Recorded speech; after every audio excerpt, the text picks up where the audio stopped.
খুব সকাল সকাল উঠতে হয়েছে আজকের, কেন বলুন তো? মানে 9টার মধ্যে পুজোর সব শেষ হয়ে যাবে, তাই 7টা বা 7:30টার মধ্যে চলে যেতে হবে। তাই সকাল সকাল খিচুড়ি আর বেগুন ভাজা বানিয়ে স্নান করে পুজো দিয়ে তারপরে আমরা কলেজে গেছিলাম, ছেলেকে নিয়ে গেছিলাম। তারপরে দেখুন ওখানে সব কিছুই মানে প্রায় আগে থেকে প্যান্ডেল করা ছিল, সব আলপনা নার্সিংয়ের মেয়েরা দিয়েছে, সবাই দায়িত্বে নিয়েছিল। আমি একটু ফল টল কাটাকুটি করেছি, তারপরে ছেলেকে নিয়ে গেছিলাম।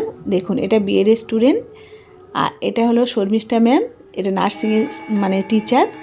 তারপরে এই সবাই মিলে আমরা একসঙ্গে একটু মানে কাটাকুটি বা জোগাড় টোগাড় করার পরে তারপরে এই পুজো শুরু হয়ে গেল, বরণ হচ্ছে এখন।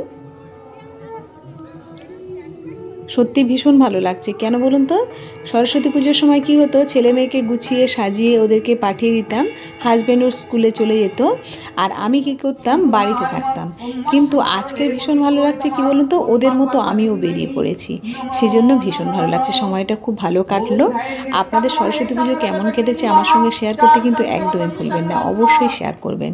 আর তারপরে এখানকার পুজো মানে এই কলেজের পুজোটা শেষ হয়ে গেলে ছেলের ক্যাম্পাসে যাব। এই মাঝে যে জায়গাটা আছে এখান থেকে আমরা বেরিয়ে যাচ্ছি ছেলের ক্যাম্পাসে। আর ছেলের বন্ধু আছে, স্বর্ণাভ বন্ধুর মা, মিঠু, আমরা সবাই একসঙ্গে ওই ক্যাম্পাসে যাব, মানে ছেলের ক্যাম্পাসটা আপনাদের সঙ্গে শেয়ার করছি। দেখুন এদিকে পুজো হয়ে গেল, পুজো সারার পরে আমরা ওদিকে যাচ্ছি। আর তারপরে খিচুড়ি খাওয়া হয়েছে। দেখুন খিচুড়ি খাওয়ার পরে তা আমরা ওই পরে আমি দেখাবো আপনাদের। এটা ছেলে স্কুল,